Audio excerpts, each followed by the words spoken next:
అందరికీ వందనాలండి. అందరూ బాగున్నారండి?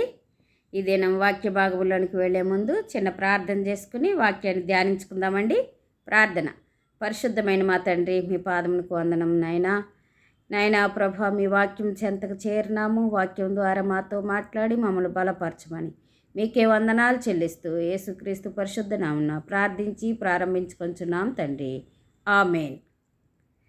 ఈ దినం వాక్య భాగం చూసుకుందామండి. ఆదికాండము 43వ అధ్యాయాన్ని ధ్యానించుకుందాము. ఐగుప్తులో మొదటి వచనం. ధాన్యము ఐగుప్తులోనున్నదని యాకోబు తెలుసుకున్నప్పుడు మీరేలా ఒకరి ముఖము ఒకరు చూచుచున్నారని తన కుమారులతో నేను. రెండవ వచనం. మరియు అతడు చూడుడి, ఐగుప్తులో ధాన్యమున్నదని వింటిని, మనం చావక బ్రతుకున్నట్లు మీరు అక్కడికి వెళ్ళి మన కొరకు అక్కడ నుండి ధాన్యము కొనుక్కుని రండి అని చెప్పగా, ఇక్కడ వాక్య భాగములో కరువు వచ్చినట్లుగా మనం చూస్తూ ఉన్నాము. కరువులో కానాను దేశంలో ఉన్న తన యోసేపు యొక్క పితరులు యాకోబు సంతానము మరి వీరు ఆహారం కొరకు ఐగుప్తుకి కుమారులు వెళ్ళమన్నట్లుగా యాకోబు చెప్తూ ఉన్నట్లు మనం చూస్తూ ఉన్నాం. అయితే మనం చూసినట్లయితే అపోస్తల కార్యములు 7వ అధ్యాయములో ఈ విషయాలు మనకి మరి వ్రాయించి ఉన్నట్లుగా వాక్య భాగంలో మనం చూస్తామండి. వాక్య భాగంలో మనము ఈ విషయాలన్నిటినీ కూడా యాకోబు తన కుమారులను ఆహారం కొనుక్కు రావటానికి పంపించినట్లుగా మనము వాక్య భాగంలో చూస్తాం. ఇంకా 3-4 వచనాల్లో చూస్తే యోసేపు 10 మంది అన్నలు ఐగుప్తులో ధాన్యము కొనబోయారు. అయినను 4వ వచనం, ఇతనికి హాని సంభవించునేమో అని యాకోబు యోసేపు తమ్ముడు బెన్యామీనును అతని అన్నలతో పంపినవాడు కాడు. చూడండి, రాహేలుకు 2 కుమారులుగా చూస్తున్నాం. ఒక వ్యక్తి చనిపోయినట్లుగా యాకోబు దృష్టిలో ఉన్నాడు, తన అన్నల దృష్టిలో కూడా అదే ఉన్నది. ఒక్కగానొక కొడుకు బెన్యామీను ఉన్నట్లుగా అతన్ని విడిచిపెట్టడానికి యోసేపుకు యాకోబుకి ఇష్టం లేనట్లుగా ఇక్కడ వాక్య భాగంలో చూస్తున్నాం. అందును బట్టి ఏం చేస్తున్నాడంటే యాకోబు ప్రేమను తన భార్య మీద, రాహేలు మీద ఉన్న ప్రేమను తన కుమారునిలో చూసుకుంటూ ఉన్నట్లుగా ఒక్కగానొక్కడే మిగిలాడని అతన్ని ఎంతో ప్రేమగా చూస్తున్నట్లు ఇక్కడ వాక్య భాగంలో మనం చూస్తున్నాం. 5, 6 వచనాలు 7 వచనాలు మనం చూసినట్లయితే, కరువు కానాను దేశంలో ఉండెను గనుక ధాన్యం కొనవచ్చిన వారితో కూడా ఇశ్రాయేలు కుమారులను వచ్చిరి. ఇక్కడ ధాన్యం కొనటానికి అనేక దేశాల నుంచి జనం రావటం, వారితో కూడా యాకోబు కుమారులు కూడా రావటం అనేది జరిగినట్లుగా మనం వాక్య భాగంలో చూస్తూ ఉన్నాం. ఇంకా మనం చూసినట్లయితే వారితో ధాన్యం కొనటానికి యాకోబు కుమారులు రావటము, వారు వచ్చి యోసేపుకు తమ ముఖాలు ఏం చేశారంటే అండి, నేలను మోపి యోసేపుకు వందనములు చేసినట్లుగా ఇక్కడ వాక్య భాగంలో మనము చూస్తున్నాం. ఇంకంతేకాకుండా వారిని యోసేపు గుర్తుపట్టాడు, కానీ యోసేపును తన అన్నలు గుర్తుపట్టినట్లుగా వాక్య భాగంలో మనము చూడటం లేదు. కాబట్టి వీరేం చేశారంటే యోసేపు క్షమాగుణము లేనివాడిగా వారి ఎదుట కనబడుతున్నట్లుగా మనం చూడవచ్చు. అంతేకాదండి, మరి తనకు వ్యతిరేకంగా వేగులవారుగా మీరు వచ్చారనే విషయాన్ని వారితో మాట్లాడినట్లుగా మనము యొక్క యోసేపుని గురించి చూస్తూ ఉంటాము. ఇంకా వారి పాపమును ఏం చేయాలండి, ఒప్పుకోవాలి. దేవుని దగ్గర ఒప్పుకొని పశ్చాత్తాపం చెందారో లేదో చూడాలి. వారి ఉద్దేశం ఏమైందో గమనించాలనుకుని యోసేపు ఏం చేశాడంటే, మీరు వేగులవారే కానీ మరి మీరు ఆహారం కొనటానికి రాలేదు అని యోసేపు తన అన్నలతో మాట్లాడినట్లుగా చూస్తాం. ఎందుని బట్టి అంటే యోసేపు 20 సంవత్సరాలు అయిపోయింది యోసేపును తన అన్నలు చూసి. అతని ముఖ కవలికలు అన్నీ మారిపోయి ఉంటాయి కదండి. ఇప్పుడు అసలే ఉన్నతాధికారిగా ఉన్నాడు కనుక అతని పరిస్థితి మొత్తం మారిపోయి ఉండవచ్చు. దాన్ని బట్టి అన్నలు ఏం చేశారంటే తన తమ్ముడిని తెలుసుకోలేకపోయారు. 17 సంవత్సరాలప్పుడు అతన్ని గోతిలో పడేయటం జరిగింది. మరి పరిపాలన, ఈ యొక్క అధికారాన్ని ఐగుప్తు మీద, దేశమంతటి మీద అధికారాన్ని పొందేటప్పటికి 30 సంవత్సరాలు, అంటే 13 సంవత్సరాలు, 7 సంవత్సరాలు సమృద్ధి అయిన పంటను వారు చూశాడు కనుక ఈ 20 సంవత్సరాలు దాటిపోయి మరి యోసేపు యోసేపును తన అన్నలు చూసి. కాబట్టి వారు ఏం చేయలేకపోయారంటే యోసేపును గుర్తుపట్టలేకపోయారు. కాబట్టి యోసేపును చూసి కూడా వారు గుర్తుపట్టలేకపోయారు. ఆ ఈజిప్టు పాలకుడు అయ్యాడని వారు ఏమాత్రము కూడా ఊహించలేకపోయారు. కాబట్టి ఏం చేస్తున్నారంటే వారు సాగిలపడి ముఖములు నేలకు మోపి యోసేపుకు నమస్కారం చేయటం అనేది జరిగింది. ఇదంతా కూడా యోసేపు ఎప్పుడు చూశాడండి? చిన్న వయసులో ఆదికాండంలో మనం చూసినట్లయితే ఆదికాండం 37వ అధ్యాయంలో మరి యోసేపు కలలు కని ఆ కలలను తన అన్నలకు చెప్పినట్లుగా చూస్తాం. అందుని బట్టే యోసేపు తన అన్నలను చూడటానికి వచ్చినప్పుడు కలలు కనేవాడు వస్తున్నాడు. ఇప్పుడు వీడిని చంపి అప్పుడు చంపుదాము, వీడి కలలు ఏమవుతాయో చూద్దాం అని వారు అనుకుని యోసేపును చంపాలనే ఉద్దేశంతో వారు ఉన్నట్లుగా చూస్తారు. కానీ దేవుని ఉద్దేశం వేరు, వారి ఉద్దేశం వేరు. దేవుడు వారి ఉద్దేశాన్ని తప్పించి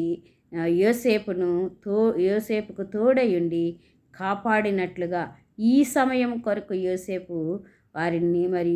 యోసేపును దేవుడు కాపాడి ఉన్నత స్థానంలో ఉంచినట్లుగా ఇక్కడ వాక్య భాగంలో చూస్తున్నాం. అంటే యోసేపు తనకు జరగబోయేదానిని దేవుడు ముందుగానే తెలియపరిచాడని దేవుణ్ణి మహిమపరిచేవాడిగా యోసేపు ఉన్నట్లు మనము గుర్తించవచ్చును. ఇంకా మనం చూస్తే 10 నుంచి 15, 16 వచనాలు మనం చూసినట్లయితే అక్కడ యోసేపుకి తన అన్నలకి మధ్యలో జరిగిన సంభాషణ ఉన్నట్లుగా మనం చూడవచ్చు. 11వ వచనంలో, మేమందరము ఒక్క మనుషుని కుమారులము, మేము యథార్థవంతులమే గాని నీ దాసులమైన మేము వేగిలవారము కామని అతనితో చెప్పిరి.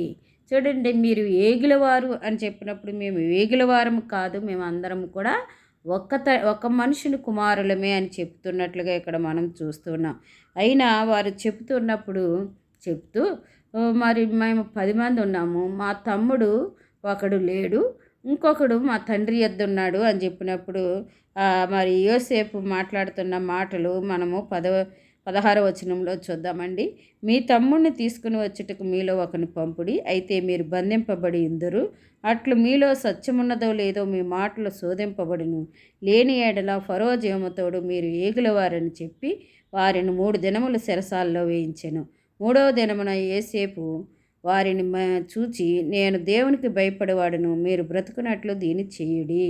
చూసారా, మేము ఒక్క మనుషుని కుమారులం అని చెప్పినప్పటికీ కూడా యోసేపు ఏం చేస్తున్నాడంటే, మీ తమ్ముని తీసుకుని రండి, మీరు ఎవరైనా వెళ్ళి, అప్పుడే నేను మీరు ఒక్క మనుషుని కుమారులని నేను నమ్ముతాను, అంతవరకు మీరు చెరసాలలో ఉండండి అని 3 దినాలు వారిని చెరసాలలో ఉంచినట్లుగా 3వ దినాన్ని నేను దేవుని భయము గలవాడును, దేవుని యందు భయభక్తులు గలవాడును అని చెప్తూ యోసేపు యొక్క జ్ఞానయుక్తమైన పవిత్ర జీవితం వెనుక ఉన్న రహస్యాన్ని వారికి తెలియపరుస్తున్నట్లుగా ఇక్కడ మనం చూడవచ్చు. అదే దైవ భయము అని ఇక్కడ మనం చూస్తున్నాం. దేవుని యందు భయభక్తులు కలిగి ఉండుట అది జ్ఞానమునకు మూలమని సామెతల గ్రంథంలో రాసినట్లుగా ఆ విషయాన్ని ఇక్కడ తన అన్నలకు చెబుతూ, మీరు యథార్థవంతులైతిరా, మీ సహోదరులలో ఒకడు ఈ చెరసాలలో బంధింపబడవలను, మీరు వెళ్ళి మీ కుటుంబముల కరువు తీర్చుటకు ధాన్యము తీసుకుని పోండి, మీ తమ్ముని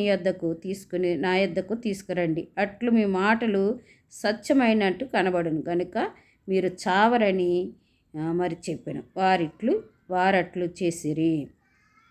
చూడండి, చెప్తూ మీలో ఒకరు వెళ్ళండి, ఒకరిని ఇక్కడ చెరసాల్లో ఉంచి ఉన్నవారు వెళ్ళండి, ఆహారం తీసుకెళ్ళి మీ ప్రజలకు పెట్టండి, మీ పితరులకు పెట్టండి, మీ పిల్లలకు పెట్టండి, వారందరూ సావక బ్రతుకుతారు, తర్వాత మీరు వచ్చేటప్పుడు మీ తమ్ముడిని తీసుకుని రండి అని యోసేపు చెప్తున్నట్లుగా ఇక్కడ మనం చూస్తున్నాం. 21వ వచనంలో, అప్పుడు వారు నిశ్చయముగా మన సహోదరుని ఎడల మనం చేసిన అపరాధమునకు శిక్ష పొందుచున్నాము, అతడు మనలను బతిమాలుకొనినప్పుడు మనము అతని వేదన చూచియు వినక్కపోతిమి, అందువలన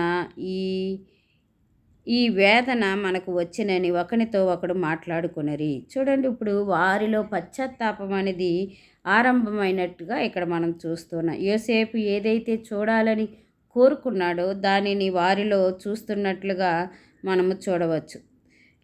ఈ పశ్చాత్తాపము ప్రతి మానవునికి అవసరం. మనం పాపులమైన మనము ప్రభు మన కొరకు చేసిన గొప్ప త్యాగాన్ని మనం గమనించి మరి దేవుడు చేసిన దానిపై నమ్మకం ఉంచి మన పాపములు ప్రభు యొద్ద ఒప్పుకొని పశ్చాత్తాపడి దాన్ని విడిచిపెట్టినప్పుడు మనం కనికరం పొందుతాము, మనం రక్షింపబడతాము అని దేవుని వాక్యం సెలవిచ్చినట్లుగా దేవుళ్ళు కలగాలంటే పాపాలని కప్పుపుచ్చుకోకూడదు, కానీ పాపాన్ని ఏం చేయాలండి, విడిచిపెట్టాలి.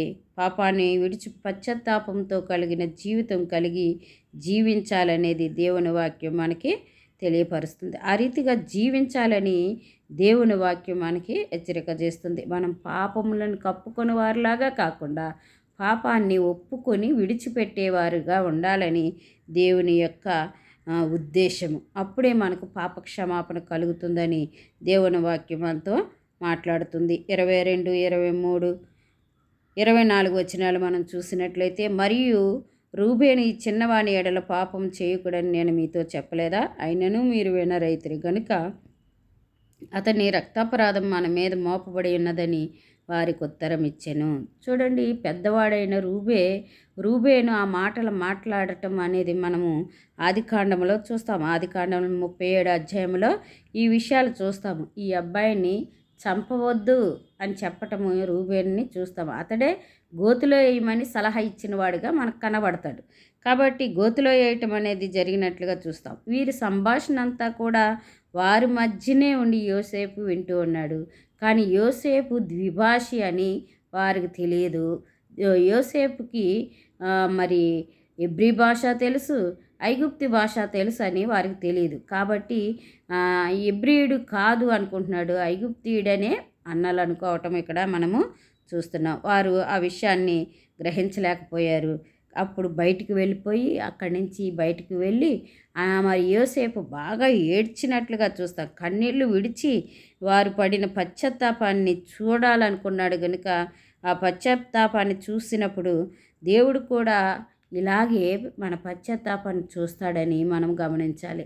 అప్పుడు మనకి పాప క్షమాపణ మనకి కలుగుతుందని, రక్షణ అనేది మనకు వస్తుందని మనం చూడాలి. పశ్చాత్తాపము ఇంకా వారిలో సంపూర్ణం కాలేదని యోసేపు ఎరిగి ఏం చేస్తాడంటే, అయితే ధాన్యం తీసుకుని వెళ్ళి మీ పితరులకు పెట్టండి, ఒకరిని మాత్రము ఇక్కడ విడిచిపెట్టండి అని చెప్పడం జరుగుతుంది. అందులో యోసేపు ఉద్దేశము తెలుసుకోవాలంటే మనము ఆదికాండము 45 అధ్యాయంలో ఈ విషయాలను రాయబట్టం మనం చూస్తాం. ఇంకా 26, 27, 28 వచనాలు మనం చూసినట్లయితే, వారు తమ కొనిన ధాన్యమును తమ గాడిదల మీద ఎక్కించుకుని వెళ్ళటము, ఆ తర్వాత మధ్యలో వారు ఆ గోనెము తెప్పటము, అందులో రోకలు ఉండటము చూసి వారు చాలా భయపడిపోవటం అనేది జరుగుతుంది. అయితే ఆ తర్వాత వారు ఇంటికి వెళ్ళినట్లుగా చూడవచ్చు. దేవుడు తమ విషయంలో విపరీతంగా వ్యవహరిస్తున్నాడని వారు అనుకోవటము, వారు గ్రహించి తమ పైకి శిక్ష అనేది మరి వస్తుందని, మనం చేసిన తప్పిదానికి ఈ శిక్ష మన మీద మోపబడుతుందని భయపడినట్లుగా ఇక్కడ వాక్య భాగంలో చూస్తాం. 29, 30 వచనాలు మనం చూస్తే 30, 31, 32, 33 వచనాల వరకు మనం చివరి వరకు చూస్తే 36వ వచనంలో చూస్తే, అప్పుడు వారి తండ్రి అయిన యాకోబు వారిని చూసి, మీరు నన్ను పుత్రహీనునిగా చేసి ఉన్నారు, యోసేపు లేడు, సిమ్యోను లేడు, మీరు బెన్యామీనును కూడా తీసుకొని పోదురు, ఇవన్నీ నాకు ప్రతికూలంగా ఉన్నవని వారితో చెప్పాను. ఇప్పుడు తన తండ్రి మరలా ధాన్యం తీసుకురమ్మన్నప్పుడు వారు మాట్లాడుచున్న మాటలు, నీ తమ్ముడిని మీరు తీసుకొస్తేనే కానీ మీకు ధాన్యం ఇవ్వనన్నారు, కాబట్టి తమ్ముడు మాతో పంపించు అని చెప్పినప్పుడు యోసేపు చాలా కలత చెందినవాడుగా ఇక్కడ మనకు కనబడుతున్నాడు. ఎందుకంటే యాకోబు చాలా కలత చెందినవాడుగా కనబడుతున్నాడు. ఎందుకంటే యోసేపు మరి లేడు. యోసేపు అదృశ్యం కావటానికి అతని అన్నలే కారణమని యాకోబు నమ్ముతున్నాడు గనుక, ఇంకా కాకుండా నా మీదకే తన కొడుకు యోసేపు గ్రహించి దానిని ఇంకా మరి యోసేపే పంపించినట్లుగా తన తండ్రి కూడా గ్రహించలేనట్లుగా మనము వాక్య భాగంలో చూస్తాం. ఇక్కడ మనం చూసినట్లయితే యోసేపు తన తమ్ముని చూడాలని ఆశ కలవాడిగా మనకు కనబడుతూ ఉన్నాడు. ఈ విషయాన్ని వీరు ఈ రీతిగా వారికి చెప్పినప్పుడు వారు తన తండ్రితో తనకు తమ్ముడిని పంపించమని బ్రతిమాలుతున్నట్లుగా మనం వాక్య భాగంలో చూడవచ్చు. 37, 38 వచనాల్లో చూస్తే, అందుకు రూబేను, నేను అతన్ని ఎద్దకు తీసుకుని రాని ఎడల నా 2 కుమారులను నువ్వు చంపవచ్చును, అతన్ని నా చేతికి అప్పగించుము, అతన్ని మరలా నీ ఎద్దకు తీసుకుని వచ్చి అప్పగించదనని తన తండ్రితో చెప్పెను. ఇక్కడ చూడండి, రూబేను తన తండ్రితో మాట్లాడుతున్నట్లుగా, పెద్దవాడిగా తన తండ్రితో మాట్లాడుతూ, ఒకవేళ నేను బెన్యామీను తిరిగి తీసుకురాకపోతే నాకు 2 కుమారులు ఉన్నారు, 2 కుమారులని కూడా నువ్వు చంపవచ్చు అని చెప్పటము ఇక్కడ మనం చూస్తూ ఉన్నాం. ఇంకా చూస్తే 38వ వచనం లాస్ట్ వచనంలో చూస్తే, అయితే అతడు నా కుమారుని మీతో ఎళ్ళనియ్యను, ఇతని అన్న చనిపోయెను, ఇతడు మాత్రమే మిగిలి ఉన్నాడు, మీరు మార్గమున అతనికి హాని సంభవించిన ఎడల నెరసిన వెంట్రుకలు గల నన్ను మృతుల లోకములోనికి దుఃఖముతో దిగిపోవునట్లు చేదురని చెప్పాను. చూడండి, అప్పుడు మరి యాకోబు మాట్లాడుతున్న మాటలు ఇక్కడ మనం వింటున్నాం. రాహేలుకు పుట్టింది యోసేపు, బెన్యామీను గనుక వీరిలో యోసేపు లేనే లేడు, ఇంకా ఇంకొక్క కొడుకే బెన్యామీను ఉన్నట్లుగా చూస్తున్నాం. యాకోబు తన కొడుకులుగా మరి బెన్యామీనును, యోసేపును ఎంచుతున్నట్లుగా ఇక్కడ వాక్య భాగంలో మనం చూస్తున్నాం. అంటే మరి ఇక్కడ మనం చూసినప్పుడు యాకోబు పక్షపాతముగా మరి వివేకము అనిపించుకొని రీతిగా మాట్లాడుతున్నట్లు మనం చూడవచ్చు. అతనికి 12 మంది కొడుకులు ఉంటే అందులో ఎక్కువగా ప్రేమించింది యోసేపును. యోసేపు లేకపోవటంతో బెన్యామీనును కూడా యోసేపును ప్రేమించినంతగా ప్రేమిస్తున్నాడు. అంటే తన బిడ్డల అందరి ఎడల ఒకే రీతిగా యాకోబు లేనట్లుగా ఇక్కడ మనకి కనబడుతూ ఉన్నాడు. మనం చూసినట్లయితే ఎక్కువగా ప్రేమించటం అనేది అది ఎంత మాత్రమో కూడా దేవునికి ఇష్టం లేదు. దేవుణ్ణే మనము ప్రేమించటం, దేవుని కంటే ఎక్కువగా ఎవరిని ప్రేమించకూడదు అని దేవుని వాక్యం మనకి హెచ్చరిక చేస్తుంది. కాబట్టి మనము దేవుణ్ణి ప్రేమించాలి, ఎల్లప్పుడూ కూడా మనము దేవుని వైపే చూడాలని, దేవుని యందే నిరీక్షణ ఉంచాలని మనము తెలుసుకోవాలి. ఎల్లప్పుడూ మనము యేసు ప్రభువునే రక్షకునిగా విశ్వసించి మరి ఆయన మన ఎడల జాగ్రత్త వహిస్తున్నాడని, ఆయనే మన విషయాలన్నీ చూసుకుంటాడని మనం నమ్మాలి. ప్రభువుని మనము ప్రతిదినము ఆరాధించాలి, స్తుతించాలి, గణపరచాలి. యోసేపు దేవుని నమ్మాడు, దేవునిపై ఆధారపడ్డాడు గనుక యోసేపుకు దేవుడు తోడై ఉన్నాడు. ఎంత శ్రమ, ఎంత కష్టము కలిగినా మరి తన యొక్క మరి దేవుని యొక్క యథార్థతను విడిచిపెట్టలేదు, దేవుని వైపే చూశాడు. ఎంతటి లాభమున్నా సరే మరి అన్యాయానికి, అక్రమానికి, పాపానికి లొంగిపోలేదని యోసేపుని బట్టి మనము చూస్తున్నాం. మనము కూడా మన జీవితంలో ఎన్నో శోధనలు రావచ్చు, కానీ వాటన్నిటిలో కూడా మనము యేసు వైపు చూస్తూ నిరీక్షణ గలవారమై పరిశుద్ధతను, పవిత్రతను కాపాడుకొంచు ఆయన పిల్లలుగా ఈ లోకంలో జీవించాలని దేవుడు కోరుతున్నాడు. అటువంటి కృపా దేవుడు మనందరికీ అనుగ్రహించునుగాక. ప్రార్థన చేసుకుందామండి.